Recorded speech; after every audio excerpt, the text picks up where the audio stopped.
భారత్ జోలికొస్తే మోదీ ఊరుకుంటారా? భారత్ వారిపై చెయ్యి పడితే పాకిస్తాన్ని వదులుతారా? ఎస్, మోదీ చెప్పినంత పని చేశారు. ఆపరేషన్ సింధూర్ అంటూ ఉగ్రవాదుల రక్తపుటేర్లో భారత మాత నుదుటిన సింధూరాన్ని దిద్దారు. అర్ధరాత్రి 1:44 పాకిస్తాన్లో ఉగ్రవాదులపై బాంబుల వర్షం కురిపించారు. ఉగ్రవాదులందరినీ హెలికాప్టర్లో పంపించారు.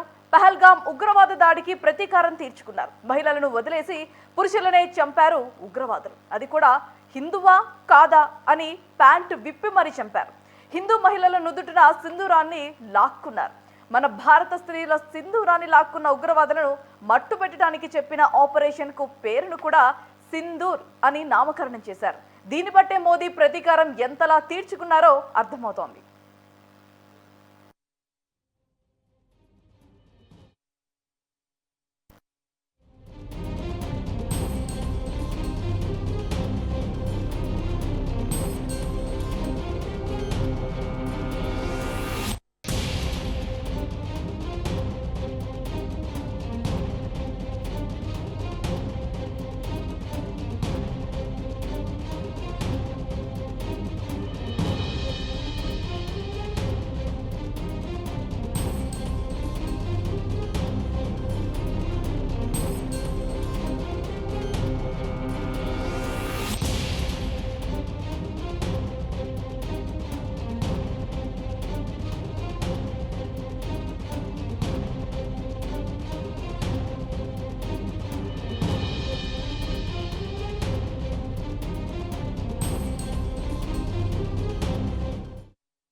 పహల్గామ్ ఉగ్రవాద దాడి తర్వాత ప్రతీకారం తీర్చుకోవాలని భారత ప్రభుత్వం భావించింది.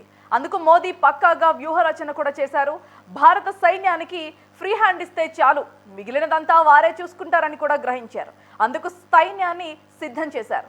సర్జికల్ స్ట్రైక్ కానీ, అవసరమైతే యుద్ధం చేసినా కానీ సైన్యం ఏ నిర్ణయం తీసుకున్నా తాము అండగా ఉంటామని తేల్చి చెప్పేశారు. దీంతో భారత్ వైమానిక దళం సిద్ధమైంది. ఇందుకోసం ముందుగానే ఐబీలను ఇన్పుట్లను సేకరించాయి. పాకిస్తాన్లో ఎక్కడెక్కడ ఉగ్రవాద స్థావరాలు ఉన్నాయో సమాచారాన్ని కూడా సేకరించింది.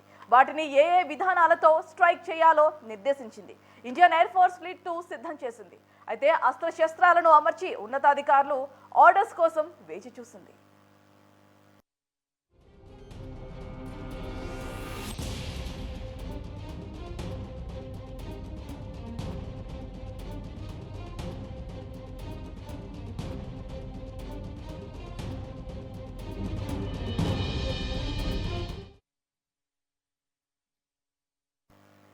సర్వం సిద్ధమైంది. ఇక ప్రధానికి చెప్పడం ఒక్కటే ఆలస్యం. అందుకోసం ఎయిర్ చీఫ్ మార్షల్ భారత్ ప్రధానితో భేటీ అయ్యారు.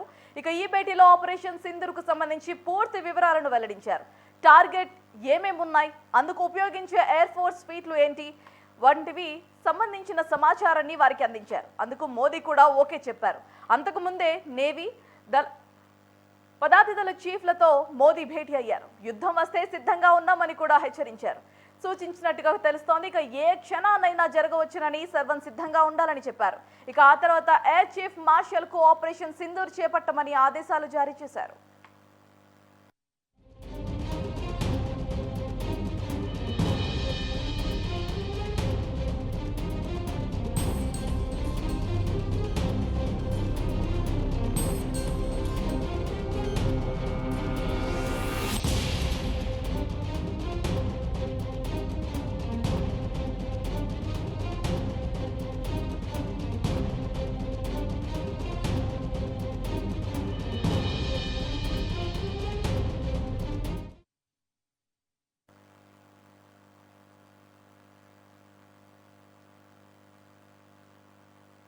ఇక ఇదే సమయంలో భారత ప్రభుత్వం ప్రజలను సిద్ధం చేసింది. దేశ ప్రజలంతా యుద్ధానికి సన్నద్ధం కావాలని పిలుపునిచ్చింది. అందుకోసం దేశవ్యాప్తంగా మాక్ డ్రిల్ను నిర్వహించాలని కేంద్ర హోంశాఖ ఆదేశాలు జారీ చేసింది. దేశవ్యాప్తంగా స్కూళ్లు, ప్రభుత్వ కార్యాలయాల్లో మాక్ డ్రిల్ను నిర్వహిస్తున్నారు. యుద్ధం వస్తే ఎక్కువ ప్రమాదం ఉండే టైర్ 1, టైర్ 2, టైర్ 3 నగరాలను గుర్తించారు. ఈ నగరాల్లో సైరన్ మోతలు, క్విక్ యాక్షన్ టీమ్స్ అప్రమత్తంగా ఉన్నాయో లేదో కూడా చెక్ చేసుకోవాలని కేంద్రం ఆదేశాలు జారీ చేసింది. దీంతో పాటు యుద్ధం వస్తే తలదాచుకునేందుకు ఇప్పటికే సిద్ధం చేసిన బంకర్లను శుభ్రం చేసుకోవాలని హోంశాఖ తెలిపింది. ఈ క్రమంలో దేశ ప్రజలంతా సిద్ధమవుతున్నారు, మాక్ డ్రిల్లో భాగమవుతున్నారు.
ఇక దేశమంతా సిద్ధంగా ఉన్న సమయంలో భారత్ ఎయిర్ ఫోర్స్ సిద్ధమైంది. అర్ధరాత్రి 1:44 ఆపరేషన్ సింధూర్ పేరుతో పాకిస్తాన్లోని ఉగ్ర స్థావరాలపై భారత సైన్యం మెరుపు దాడులు చేపట్టింది. భారత ఆర్మీ, ఎయిర్ ఫోర్స్, నేవీ బలగాలు సంయుక్తంగా ఈ దాడిని నిర్వహించాయి. అంతర్జాతీయ సరిహద్దులు దాటి పాకిస్తాన్ మేగోస్కే మారింగే అంటూ విరుచుకుపడ్డాయి. మిసైళ్లతో లక్ష్యాలపై విరుచుకుపడ్డాయి. పాక్ ఆక్రమిత కాశ్మీర్తో పాటు పాకిస్తాన్లోని ఉగ్ర మౌలిక సదుపాయాలను ధ్వంసం చేశాయి. భారత్పై సీమాంతర ఉగ్రవాదులకు కుట్ర పన్నినట్లుగా భావిస్తున్న మొత్తం 9 స్థావరాలపై ఆర్మీ దాడులు చేపట్టింది. పూర్తి ఖచ్చితత్వంతో దాడులు చేసినట్లుగా పేర్కొంది ఐఏఎఫ్. ఉద్రిక్తతల పరిస్థితులకు తావు లేకుండా పాక్ సైనిక సదుపాయాలపై ఎక్కడా కూడా దాడులు చేపట్టలేదని భారత ప్రభుత్వం పేర్కొంది. ఆపరేషన్ సింధూర్ అనంతరం భారత్ మాతాకి జై పేరుతో పలువురు కేంద్ర మంత్రులు, ప్రముఖులు సోషల్ మీడియాలో పోస్టులు చేస్తున్నారు.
పహల్గాంలో ఉగ్రదాడికి నిరసనగా భారత్ ప్రతీకార చర్యలు కొనసాగిస్తున్నాయి. నిన్న అదే అంశానికి సంబంధించి సింధూర్ అనే ఒక యుద్ధం జరిగింది. ఆ యుద్ధానికి సంబంధించి మనతో మాట్లాడటానికి మాజీ కల్నల్ ఆర్మీ ఆఫీసర్ వివి రావు గారు మనతో పాటు లైవ్ లో సిద్ధంగా ఉన్నారు. Welcome you sir. థ్యాంక్స్ అమ్మా, thanks for inviting me. Sir, ఒక చెంపపెట్టులాగా నిన్న యుద్ధం జరిగింది అని అనుకోవచ్చా మీ మాటల్లో? ఇది యుద్ధం కాదని, తర్వాత మీరు అన్నట్టుగా ప్రతీకార చర్య కూడా కాదు. ఇది కేవలం పాకిస్తాన్ సాయిల్ మీద నుంచి చేస్తున్న టెర్రరిస్ట్ చర్యల్ని నిరోధించడానికి భారత్ తీసుకున్న చర్యలు. ఆ విధంగా మనం గమనించాలని. మనం సరిహద్దులు దాటలేదు, కేవలం మిసైల్స్ని వాడాము. అది ప్రెసిషన్ గైడెన్స్ మిసైల్స్. పాకిస్తాన్కి కేపబిలిటీ ఎంత మాత్రం లేదు. మనం కేవలం ప్రెసిషన్ గైడెన్స్ మిసైల్స్ వాడి వాళ్ళ ఎగ్జాక్ట్ స్థావరాల్ని, బహావల్పూర్ చాలా డెప్త్లో ఉందండి, పాకిస్తాన్లో ఉంది. అక్కడ కూడా అది మసూద్ అజార్ స్థావరం, అక్కడ కూడా హిట్ చేసాం. తర్వాత అలాగే మిగతా 8 స్థావరాలు దాదాపు ముజఫరాబాద్ దగ్గర నుంచి మొదలుపెట్టి మురిట్కి వరకు. మురిట్కి అన్నది లాహోర్ పక్కన ఉంది, కేవలం 23 కిలోమీటర్స్ దూరంలో ఉంటుంది లాహోర్కి. అంటే మన భారత సరిహద్దుకి 40 కిలోమీటర్ల లోపలే ఉంటుంది. అక్కడ కూడా ప్రెసిషన్ గైడెన్స్ తోటి సిటీని మాత్రం ఏం డ్యామేజ్ చేయకుండా, ఎవరికి ఏమీ హాని కలగకుండా మనం కేవలం టెర్రరిస్ట్ క్యాంప్స్ మీదే ఫోకస్ చేసాం. మనం ఎప్పటి నుంచో చెప్తున్నాం, కేవలం టెర్రరిజం ఆఫ్ చేయండి, మీకు మాకు ఏమీ ప్రాబ్లం లేదు, ట్రేడ్ పెంచుకోవచ్చు, మీరు డెవలప్ అవ్వండి, మేము డెవలప్ అవుతామని. కానీ వాళ్ళు వినిపించుకోకుండా టెర్రరిస్ట్ యాక్ట్ చేశారు, చాలా హీనియస్ యాక్ట్. అది రిలీజియన్ పేరు మీద చేయాలని చూశారు. మనకి డీటెయిల్ జవాబు ఇచ్చాం. ఇంకా వాళ్ళ చేతుల్లో ఉంది ఎటువంటి పరిస్థితి, ఎలా రియాక్ట్ అవుతారన్నది. చెప్పండి సార్. భారత్ చర్యల పట్ల దేశ ప్రజలైతే సంబరాలు జరుపుకుంటున్నారు. యాజ్ మాజీ ఆఫీసర్గా మీ అభిప్రాయం ఏంటి? ఇది సంబరాలు జరుపుకునే సమయం కాదమ్మా. ఎందుకంటే పోయింది మన వాళ్ళైనా, మనం డీటెయిల్ జవాబు ఇస్తున్నాం. దీనికి ఎటువంటి పాకిస్తాన్ ఎలా రియాక్ట్ అవుతుంది అన్నది ఇప్పటి వరకు వాళ్ళ అంచనాలు చెప్పట్లేదు. బహుశా ఒకవేళ అంతకుముందు పుల్వామా టైప్లో కేవలం ఫేస్ సేవింగ్ చేస్తే, అంటే ఏంటంటే కొన్ని విమానాలు పంపించి ఏదో మన దేశంలో అయితే టెర్రరిస్ట్ క్యాంపులు లేవు, కేవలం ఆర్మీకి ఉన్న లాజిస్టిక్స్ ఇన్ఫ్రాస్ట్రక్చర్ కానీ, ఏదైనా కీ పోస్ట్ కానీ లైన్ ఆఫ్ కంట్రోల్ ఏరియాలో ఫైర్ చేసి వెనక్కి వెళ్ళిపోతే చాలా సంతోషం, అప్పుడు మనం సంతోషపడాలి. ప్రస్తుతానికన్నా సద్దుమణిగింది. టెర్రరిజం తర్వాత మెల్లగా ఎలా కంట్రోల్ చేద్దాం అన్నది చూద్దాం. ఒకవేళ అలా కాకుండా వాళ్ళు ఎలా చేస్తే మాత్రం చాలా సీరియస్ విషమంగా ఉంటుంది. ఓకే, అంటే ఒక కామన్ పీపుల్ ని టార్గెట్ చేసి ఏదైతే క్యాస్ట్ గురించి తీసి చంపారో దానికి సంబంధించి ఇప్పుడు వాళ్ళ పర్సన్స్ ఎవరైతే ఉన్నారో వాళ్ళు ఇప్పుడైతే ఖచ్చితంగా సంబరాలు చేసుకుంటున్నారని చెప్పొచ్చు. దానికి సంబంధించి మీరేమంటారు? అది ఒక విధంగా ఇండివిజువల్స్కి అయితే ప్రతీకార్య చర్య అనిపిస్తుంది, చాలా మందికి కూడా ప్రతీకార్య చర్య అనిపిస్తుంది. కానీ నన్ను అడిగితే ఏంటంటే ఇది ప్రతీకార్య చర్య కింద చూడకూడదు. మన దేశం ఎప్పుడు ప్రతీకారం తీసుకునే లక్షణాలు కనిపించవు. మన దేశం ఎప్పుడు ఏదైతే రోగం వస్తుందో రోగాన్ని నిరోధిస్తాం, కానీ దాన్ని రోగం తగ్గిందని చెప్పి దానికి వేరువేరు విధాలుగా అన్వయించాం. అసలు రోగం తగ్గించుకుని మనం హ్యాపీగా ఉండాలని చూస్తాం. ఆ విధంగా చూడాలి. Okay sir, safety mock drill పేరుతో ప్రపంచ దేశాలన్నింటినీ దృష్టి మరచి భారత్ దాడి చేయడాన్ని ఎలా చూడాలి అని అంటారు? ఇది దృష్టి మరల్చడం కాదని మనకు తెలుసును వాళ్ళు ఎలా రియాక్ట్ అవుతారని. పాకిస్తాన్లో ఉన్న మెయిన్ ప్రాబ్లం ఏంటంటే జనరల్ అసీం మునీర్ అన్న అతను ఒక హఫీజ్, అంటే ఖురాన్ కంఠస్థ చదివి దాదాపు మౌల్వీ కింద తయారయ్యారు. వాళ్ళ ఫ్యామిలీ బ్యాక్గ్రౌండ్లో కూడా మొత్తం అంతా రిలీజియస్ టీచింగ్స్ ఉన్నాయి. ఇది ప్రపంచంలోనే రేర్ కాంబినేషన్. జనరల్గా మౌల్వీ వ్యక్తిత్వం ఉన్న వాళ్ళు chief of army staff hour, అలాగే చీఫ్ ఆఫ్ ఆర్మీ స్టాఫ్ అయిన వాళ్ళు ఫండమెంటలిస్ట్ అవరు. ఈ రేర్ కాంబినేషన్ ఏంటంటే చాలా పాకిస్తాన్కి చాలా బ్యాడ్, వాళ్ళు చాలా దుశ్చర్యలకు దిగుతున్నారు. ఇప్పుడు ఇండియా చేసిన దానికి మనం ఎక్కడ బోర్డర్ సరిహద్దులు దాటకుండా కేవలం ప్రెసిషన్ మిసైల్సే వాడి సర్వేలెన్స్ 12 రోజులు చేసి టార్గెట్స్ ఎంతో ప్రయత్నంతో మనం ఎన్నుకుని స్పెసిఫిక్గా దాడి చేసాం.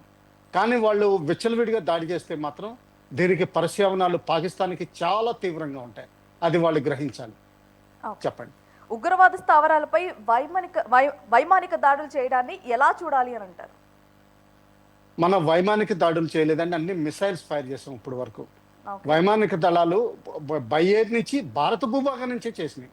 దాన్ని వైమానిక దాడి అనలేము ఎగ్జాక్ట్లీ. సో కొంచెం ఏరియల్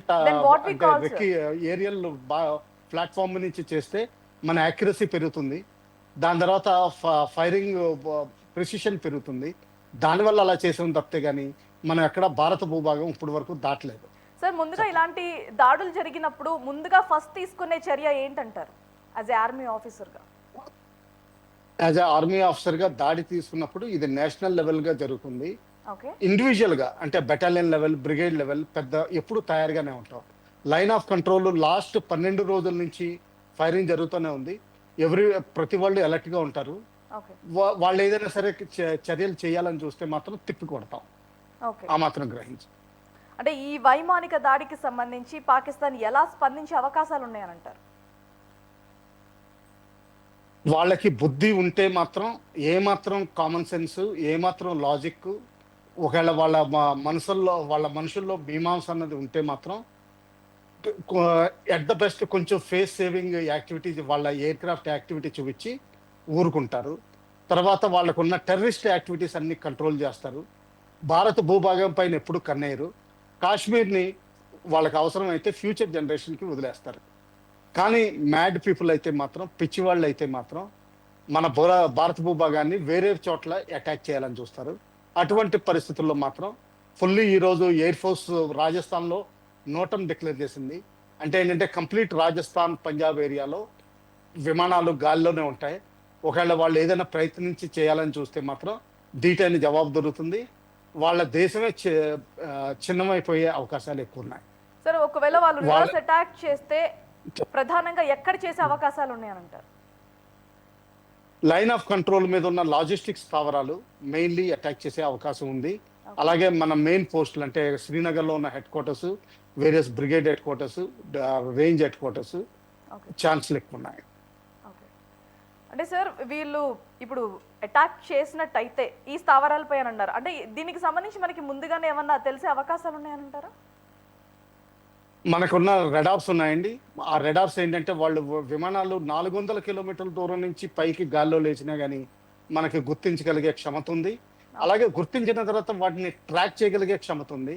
ఆ ట్రాక్ చేసిన తర్వాత ఎప్పుడైతే రేంజ్లోకి, యాక్యురసీ రేంజ్లోకి వస్తారో ఫైర్ చేయగలిగే మిసైల్స్ ఉన్నాయి. అది ఆకాశ్ దగ్గర నుంచి S-400 వరకు ఉన్నాయి. అవన్నీ ఫైర్ చేసి వాళ్ళని రానివ్వకుండా చేయగలిగే క్షమత ఉంది మనకి. సో ప్రెసెంట్ పహల్గామ్లో ఉగ్రదాడి తర్వాత ప్రతి ఒక్కరికి కూడా ఏదైనా టూరిస్ట్ ప్లేసెస్కి విజిట్ చేయాలంటే ఇది ఒక భయం పట్టుకుంది. మళ్ళీ అట్లాంటి ప్లేసెస్లో ఏమైనా అటాక్ జరిగే అవకాశాలు ఉన్నాయని అంటారా? పాకిస్తాన్ ఒక వేళ్ళు లేని దేశం. వాళ్ళకి ఏంటంటే కాశ్మీర్ సెంట్రిసిటీ తప్పితే లేదు. ఆ దేశం తయారైనప్పుడు హిందూ మతం, ముస్లిం మతం వేరు వేరు అన్నట్టుగా తయారయ్యారు. సో ఇది ఎప్పుడు కంటిన్యూ అవుతుందమ్మా. తర్వాత ఇంకోటి ఏంటంటే గ్రహించాల్సింది ఏంటంటే ఇంటర్నేషనల్గా కూడా యుఎస్ఏ, ఇజ్రాయెల్, హిందుస్థాన్ అంటే ఇండియా, ఇవన్నీ ఒక బ్రాకెట్లో పెడుతున్నారు. అంటే ఇవన్నీ ఒక గ్రూప్ కింద. అలాగే ఇస్లామిక్ దేశాలు, especially Hamas, Pakistan, Lebanon, Yemen, Iran, ఇవన్నిటికీ ఒక గ్రూప్ కింద పెడుతున్నారు. ఇది చాలా బాధాకరమైన విషయం. రానున్న కాలంలో కూడా చాలా జాగ్రత్తగా ఉండాలి. జరిగే అవకాశాలు ఉన్నాయి, కానీ భయపడాల్సిన అవసరం లేదు. ఎందుకంటే ఇప్పుడు దాదాపు ఈ ఇన్సిడెంట్ ఎప్పుడైతే జరిగిందో మొత్తం ఏరువేడి జరిగింది, ఒక్కసారి ప్రక్షాళన జరిగింది. సో దానివల్ల ఏంటంటే చాలా కష్టం అవుతుంది వాళ్ళకి. ఒకవేళ ఏదైనా చెదురుముదురు ఇన్సిడెంట్స్ చేయగలిగినా కానీ అందులో మన భాగం కాకపోవచ్చు. ఒకవేళ భాగం అయితే మాత్రం నార్మల్ రోడ్ యాక్సిడెంట్ ఎలా జరుగుతుందో, ఎందుకంటే మన ఇండియాలో రోడ్ యాక్సిడెంట్స్లో ఎక్కువ పోతున్నారు. అలాగే ప్రతి సంవత్సరం ఒక చిన్న పిల్లోడు ఒక బావి తవ్వినప్పుడు అందులో పడడం జరుగుతుంది. ఎన్నిసార్లు చెప్పినా కానీ అటువంటి ఇన్సిడెంట్లు అనుకోవాలి. కానీ టూరిజం నేను చెయ్యను, నేను కాశ్మీర్కి వెళ్ళను అనుకోకూడదు. యథేచ్ఛగా వెళ్ళండి, స్వేచ్ఛగా వెళ్ళండి, తిరిగి రండి. సార్, ఒకవేళ యుద్ధమే వస్తే భారత్ సిద్ధంగా ఉంది అని అంటారా? 100%. అందుకనే ఆ దారిలోనే ఎప్పుడో 1971 వార్ తర్వాత మనం మానేసిన civilian areas drill, civil defence అంటారు వీటిని. సివిలియన్స్ కూడా డిఫెన్స్ చర్యలు తీసుకోవాల్సి ఉంటుంది. ఎస్పెషల్లీ బోర్డర్ ఏరియాలో 244 జిల్లాలు ఐడెంటిఫై అయినాయి కేటగిరీ 1 కింద, అంటే హై థ్రెట్ కింద. వాటిలన్నింటిలోనూ నిన్న నుంచే మన ప్రాక్టీస్ మొదలుపెట్టాం ఎటువంటి డిఫెన్స్ తీసుకోవాలని, తాకి మనం కొలాటరల్ డ్యామేజ్ తగ్గించాలని. అలాగే మన అఫెన్స్ తీసుకోవడానికి మన western fleet already bay of Bengal Arabian సీలో ఉంది. అలాగే ఈస్టర్న్ ఫ్లీట్ కూడా బే ఆఫ్ బెంగాల్లో తయారుగా ఉంది. అలా ఎయిర్ ఫోర్స్ తయారుగా ఉంది, ఆర్మీ తయారుగా ఉంది, కోస్ట్ గార్డ్ తయారుగా ఉంది. ఇంకా 1 or 2 అస్సాం రైఫిల్ బెటాలియన్స్ని ఏదైతే మినిస్ట్రీ ఆఫ్ డిఫెన్స్ చేతుల్లో ఉందో దోడా ఏరియాలో రీఇన్ఫోర్స్ కూడా చేయడం జరిగింది. ఈ విధంగా అన్ని విధాలా సన్నద్ధంగా ఉన్నాం. చెప్పండి సార్, యాజ్ ఏ కల్నల్గా దేశ ప్రజలకి ఏం చెప్పాలనుకుంటున్నారు మీ మాటల్లో? టెర్రరిజం అన్నది సివిలియన్స్ని అంటే నాన్ ఆర్మీ రిలేటెడ్ టార్గెట్స్ని భయభ్రాంతులు చేసి వాళ్ళ ఆబ్జెక్టివ్స్ గెలిచే విధానంగా ప్రయత్నం చేస్తారు. ఇది ప్రపంచంలోనే అటువంటి దుశ్చర్య ఇంకా ఏది లేదు. ఇది పాకిస్తాన్ ఆర్మీ డైరెక్ట్గా ఇండియన్ ఆర్మీ తోటి తలపడకుండా, ఎందుకంటే వాళ్ళు తెలుసు ఎప్పుడు ఓడిపోతామని. Yes. అందుకని చెప్పి ఈ విధంగా చేస్తున్నారు. మన దేశం ఈ ఇన్సిడెంట్ తర్వాత ఒక తాటి మీద వచ్చింది. ఆ తాటి మీదే మనం నిలబడాలి. మన దేశాన్ని మనం డెవలప్ చేసుకుంటేనే ఇటువంటి దుశ్చర్యలన్నీ ఏ దేశమైనా సరే, బంగ్లాదేశ్ అవనివ్వండి, పాకిస్తాన్ అవనివ్వండి, చైనా అవనివ్వండి, ఏ దేశాన్ని మన దేశం మీద చేయనివ్వకుండా చూడాలి. అదే మన దేశానికి message. Once again from our channel, salute you, sir. As an army officer, for every soldiers, we are saluting you. Thank you so much for joining, sir. Thank you. నమస్కారం అండి. థ్యాంక్స్ అండి.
పహల్గాంలో ఉగ్రదాడికి నిరసనగా భారత ప్రతీకార చర్యలైతే కొనసాగుతున్నాయి. మంగళవారం అర్ధరాత్రి దాటాక పాకిస్తాన్ పిఓకేలోని ఉగ్ర శిబిరాలపై దాడులైతే చేపట్టింది.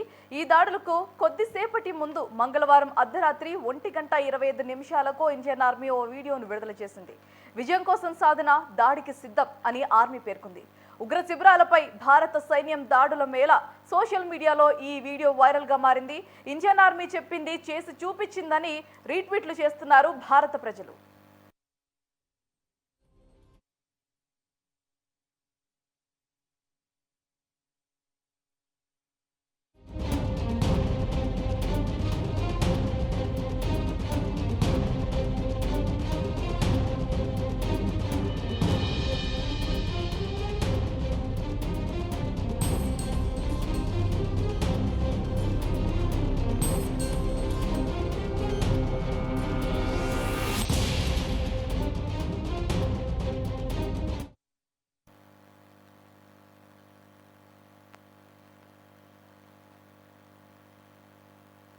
ఆపరేషన్ సింధూర్ను ప్రధాని నరేంద్ర మోదీ ప్రత్యక్షంగా పర్యవేక్షించారు.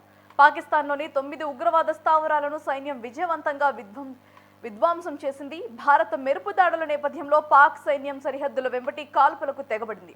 సరిహద్దులో ఎలాంటి పరిస్థితినైనా ఎదుర్కొనేందుకు వాయు రక్షణ వ్యవస్థ సన్నద్ధం ఉంది. ఉగ్రవాద శిబిరాలపై దాడులను భారత్ ఉన్నతాధికారులు ప్రపంచ దేశాలకు వివరించారు. పాకిస్తాన్లోని ఉగ్రవాద స్థావరాలపై దాడులు చేసినట్టు America, Russia, UK, Saudi Arabia, యుఏఈకి సమాచారం అందించారు. మెరుపు దాడులపై వాషింగ్టన్ డీసీలోని భారత ఎంబసీ ప్రకటన విడుదల చేసింది. పాక్ పౌరులు ఆర్థిక సైనిక స్థావరాలపై దాడి చేయలేదని స్పష్టం చేసింది. ఈ మేరకు అమెరికా విదేశాంగ కార్యదర్శితో జాతీయ భద్రతా సలహాదారు అజిత్ దోబాల్ మాట్లాడారు.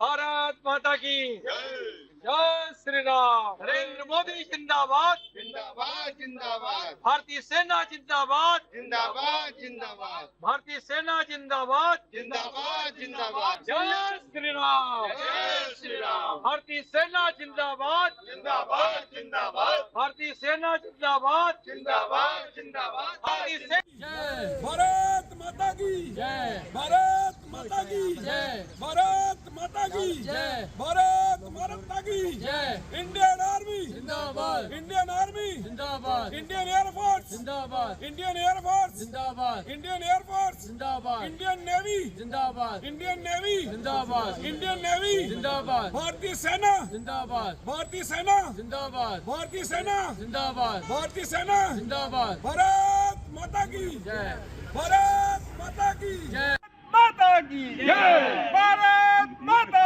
की जय इंडियन आर्मी जिंदाबाद जिंदाबाद जिंदाबाद इंडियन आर्मी जिंदाबाद जिंदाबाद जिंदाबाद ऑपरेशन सिंदूर जिंदाबाद ऑपरेशन सिंदूर जिंदाबाद इंडियन आर्मी जिंदाबाद जिंदाबाद जिंदाबाद इंडियन आर्मी जिंदाबाद जिंदाबाद जिंदाबाद इंडियन आर्मी जिंदाबाद जिंदाबाद माता की।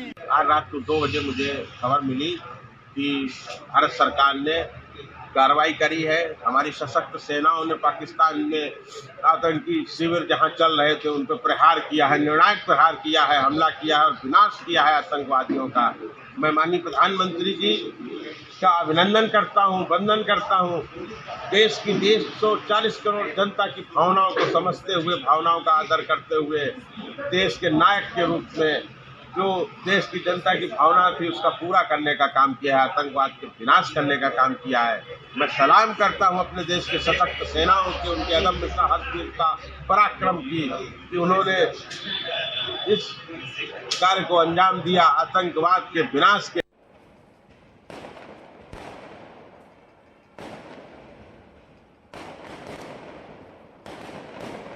I think it's been a brilliant move by the Indian Army, Navy, and Air Force of launching precision guided munitions and loitering munitions in the areas of Bahawalpur, Muridke in Pakistan and Pakistan occupied Kashmir. Locations in these two places.